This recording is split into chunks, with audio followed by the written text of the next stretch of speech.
함께 읽으실 하나님의 말씀은 마가복음 7장 24절에서 30절입니다. 예수께서 일어나사 거기를 떠나 두로 지방으로 가서 한 집에 들어가 아무도 모르게 하시려 하나 숨길 수 없더라. 이에 더러운 귀신 들린 어린 딸을 둔 한 여자가 예수의 소문을 듣고 곧 와서 그 발 아래에 엎드리니 그 여자는 헬라인이요 수로보니게 족속이라.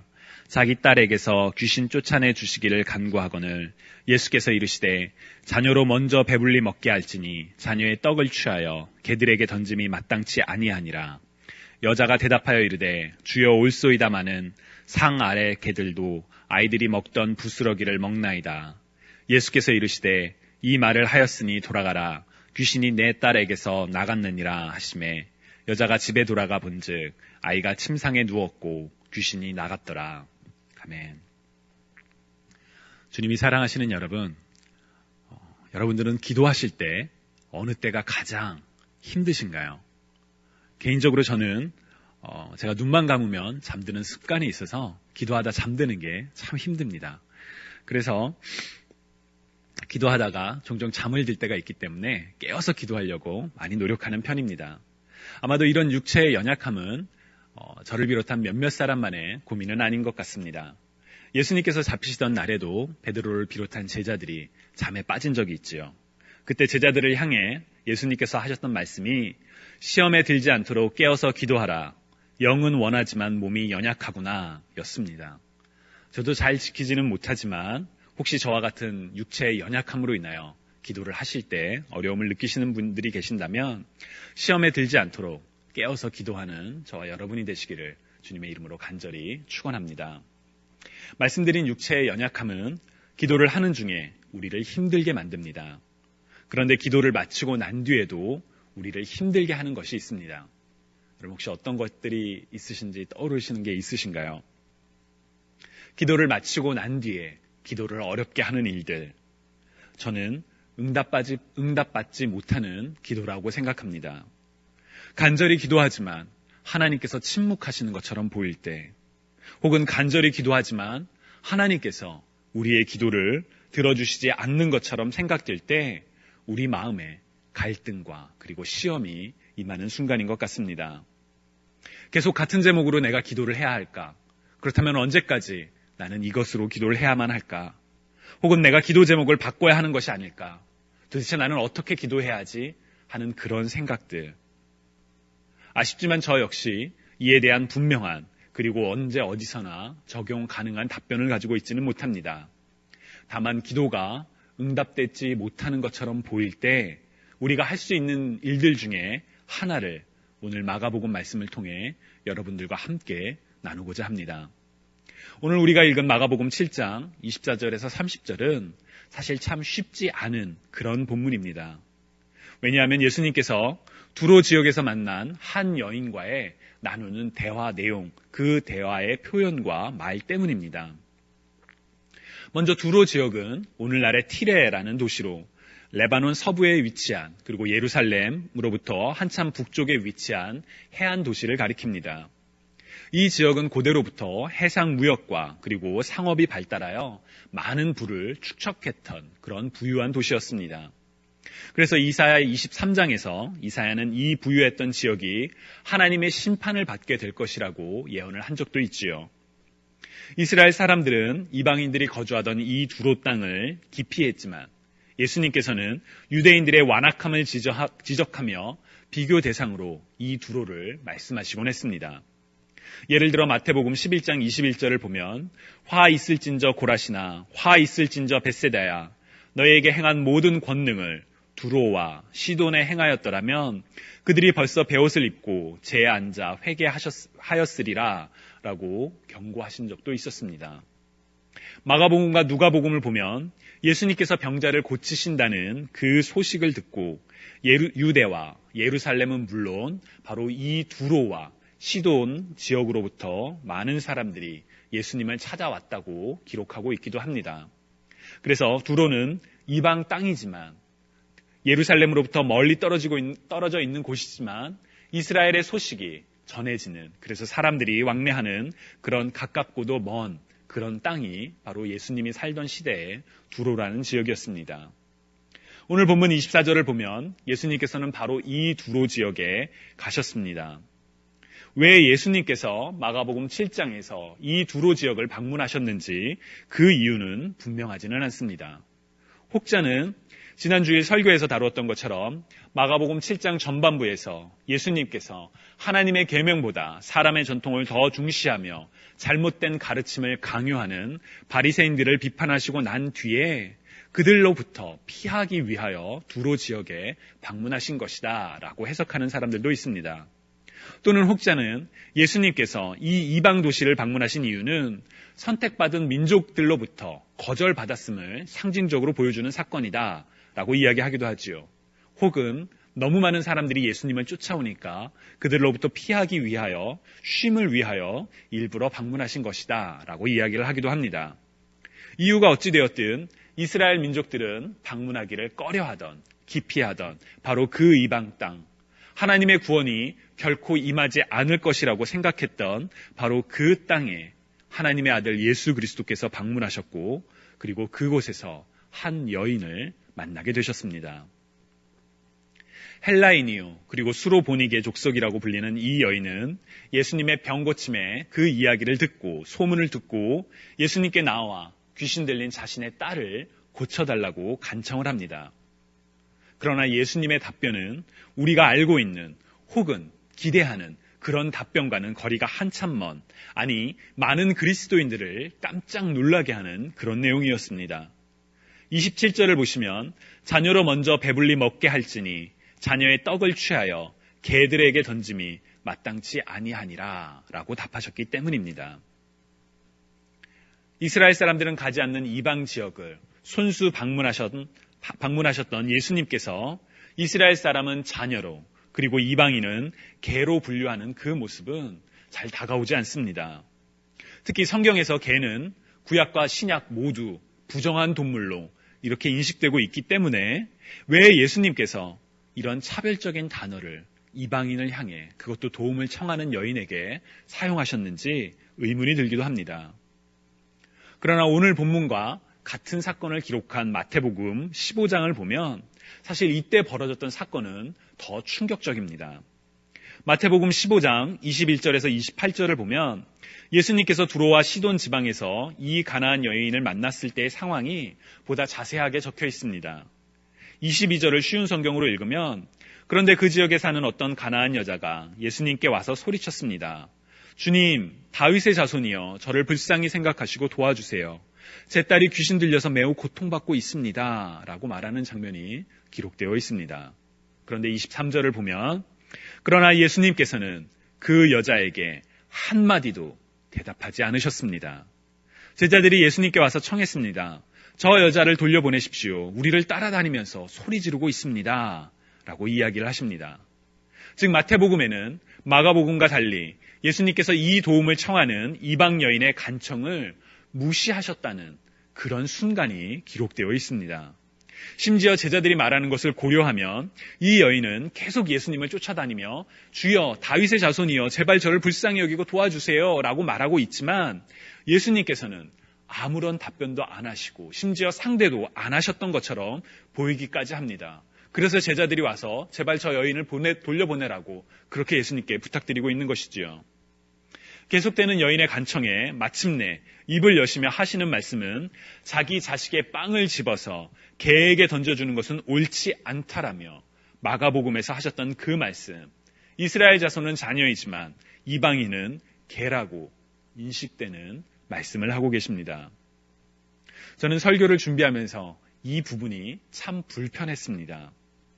이전까지는 그냥 아무런 생각 없이 그렇구나, 어쨌거나 예수님께서는 그 여인의 간청을, 곧 귀신 들린 딸을 치유해 주셨기 때문에 예수님의 구원이 이방인에게도 임한 그런 사건이구나 라고만 생각을 해왔지, 이 사건에서 왜 개라고 말씀하셨을까, 도대체 왜 무시하셨을까, 그 부분이 잘 이해가 가지 않았습니다. 도대체 그 이유가 뭘까, 그 고민이 쉽게 풀리지가 않았습니다. 여러분들은 어떠신가요? 도대체 예수님께서 왜 이렇게 이 도움을 간청하는 가난한 여인에게 말씀하셨을까요? 우리는 이 본문에서 예수님의 어떤 모습을 발견할 수가 있는 것일까요? 그리고 이 예수님과 이 이방 여인의 만남이 오늘을 살아가는 우리에게 주는 영적인 메시지는 도대체 무엇일까요? 예수님과 이 여인의 대화에 대한 몇 가지 해석들이 있습니다. 하나는 예수님께서 제자들에게 예수 그리스도의 복음이 누구에게 먼저 전해져야 하는지를 분명히 가르치기 위하여 이렇게 하신 것이다 라는 해석입니다. 예를 들어 마태복음 10장 5절에서 6절을 보면 예수께서 이 12를 내보내시며 명하여 이르시되 이방인의 길로도 가지 말고 사마리아인의 고을에도 들어가지 말고 오직 이스라엘 집에 잃어버린 양에게로 가라 라고 명령하신 내용이 기록되어 있습니다. 즉 예수님께서는 제자들을 파송하실 때 먼저 이스라엘 사람들에게 가라고 말씀하셨던 바로 그것처럼 이스라엘 민족에게 향한 먼저 그 구원의 방향을 분명하게 하기 위해서 이 도움을 청하는 이방 여인의 요청에 응답하지 않고 심지어 자녀의 떡을 개에게 줄 수 없다라고 말씀하셨다는 해석입니다. 성경에 기록된 하나님의 구속사가 창세기 12장에서 한 사람, 곧 아브라함을 택하시면서 시작했다는 점을 고려하면 곧 이스라엘을 먼저 택하시고 그리고 이방인에게로 복음이 확장되었던 하나님의 구속사를 고려한다면 이 해석은 일리가 있는, 받아들일 수 있는 그런 해석입니다. 그러나 그럼에도 불구하고 그 간절한 이방 여인의 도움의 요청에 왜 강한 거절 혹은 그렇게 말씀하셨을까? 그 표현은 우리가 알고 있는 예수님과는 뭔가 잘 맞지는 않는 것 같습니다. 또 다른 해석은 여인의 믿음을 시험하기 위한 의도적인 행동이셨다라는 해석입니다. 즉 예수님께서는 이방 여인의 간절한 믿음을 확인하기 위해 일부러 의도적으로 모른 척하고 그리고 거친 표현을 사용하셨다는 것이지요. 뿐만 아니라 예수님께서 이 여인을 향해 개라고 말씀하셨을 때 개의 의미 자체가 다르다라는 해석도 있습니다.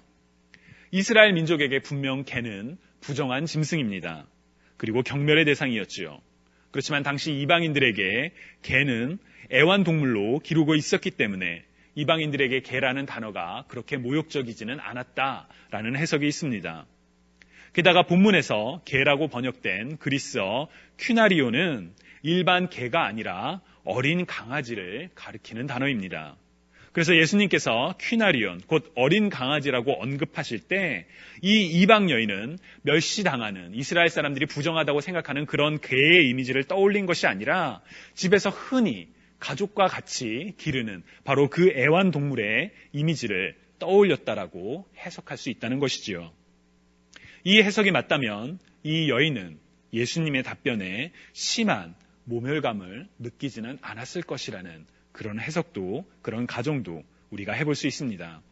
그리고 예수님은 이 여인이 자신의 입으로 주님 옳습니다. 그러나 상 아래에 있는 개들도 그 아이들이 흘리는 부스러기는 얻어먹습니다. 라고 그 간절한 고백을 할 수 있도록 오히려 도우신 것이다. 라고 생각할 수도 있지요. 이와 같은 해석들은 해석일 뿐 사실 우리는 예수님께서 이 여인의 간청에 곧바로 응답하시지 않으셨던 정확한 이유를 알지는 못합니다. 다만 조심스럽게 추측을 해볼 뿐이지요. 그런데 제가 오늘 여러분들과 함께 주목하고 싶은 부분은 바로 그 여인의 행동입니다.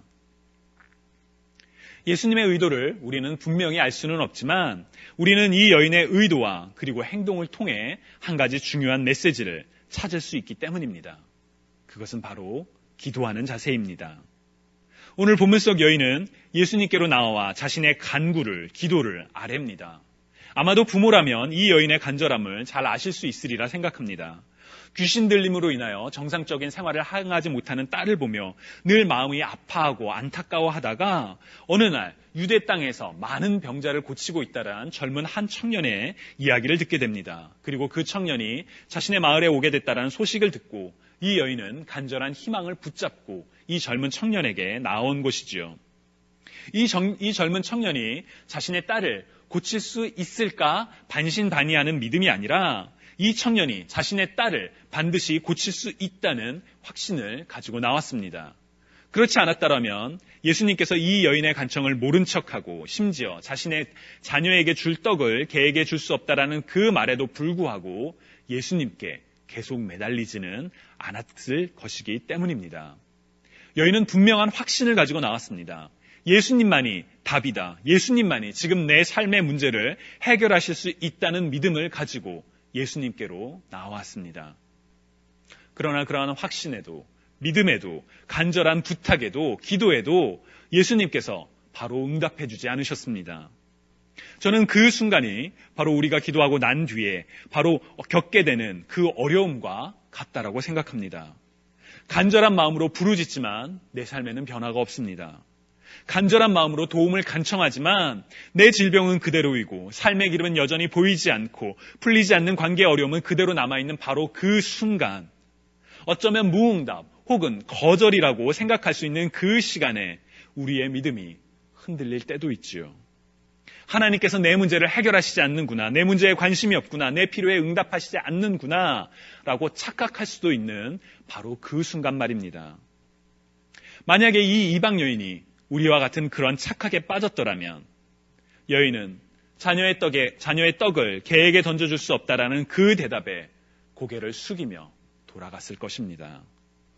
그러나 그 여인은 그렇게 행하지 않았지요. 여전히 희망을 붙잡고 주님 옳습니다. 그러나 상 안에 있는 개들도 그 아이들이 흘리는 부스러기를 얻어먹습니다. 그러니 제발 도와주세요 라고 계속 간청을 했습니다. 그때 예수님께서 하셨던 말씀이 내가 그렇게 말하니 돌아가거라. 귀신이 내 딸에게서 떠났다. 주님이 사랑하시는 여러분, 이 이방 여인은 하나님을 끝까지 믿고 따르는 자가 받게 되는 바로 그 상을 얻었습니다. 바로 기도의 응답입니다. 하나님께서는 간절히 기도하는 자의 기도를 결코 외면하시지 않습니다. 성경은 우리에게 분명하게 약속하고 있지요. 너는 내게 부르짖으라. 내가 내게 응답하겠고 내가 알지 못하는 크고 은밀한 일을 보이리라. 또한 누가복음 11장 9절에서 10절에서 예수님께서는 우리에게 분명하게 약속하셨습니다. 내가 또 너희에게 이르노니 구하라. 그리하면 너희에게 주실 것이요. 찾으라. 그러면 찾아낼 것이요. 문을 두드리라. 그래야하면 너희에게 열릴 것이니 구하는 이마다 받을 것이요. 찾는 이는 찾아낼 것이요. 두드리는 이에게는 열릴 것이니라. 여러분, 이 말씀의 약속을 믿으시는지요? 지금 당장은 내 기도가 응답되지 않는 것처럼 보여도 여러분 결코 기도의 끈을 놓지 않으시는 저와 여러분이 되시기를 주님의 이름으로 간절히 축원합니다. 물론 우리의 기도가 항상 옳은 것은 아닙니다. 자녀가 몸에 안 좋은 음식을 자꾸 사달라고 조를 때 너무나 그 간절한 요청을 들어주고 싶지만 자녀의 건강을 위해 줄 수 없는 경우가 있다는 것을 우리는 잘 알고 있습니다. 우리의 기도들 중 어떤 것은 그와 같은 것일지도 모르지요. 그러나 우리 안에 이 기도가 잘못된 것이라는 확신이 없다면 간절히 기도하시기 바랍니다. 지금 당장은 응답이 없다 하더라도 우리의 기도를 약속대로 응답하실 신실하신 하나님을 굳게 신뢰하며 기도하시는 여러분이 되시기를 주님의 이름으로 간절히 소망합니다. 우리 주님 되신 예수 그리스도가 이 이방 여인의 간절한 기도에 응답하셨던 것처럼 간절히 기도하는 저와 여러분의 바로 이 하나님의 은혜를 경험할 수 있게 되기를 주님의 이름으로 간절히 축원합니다.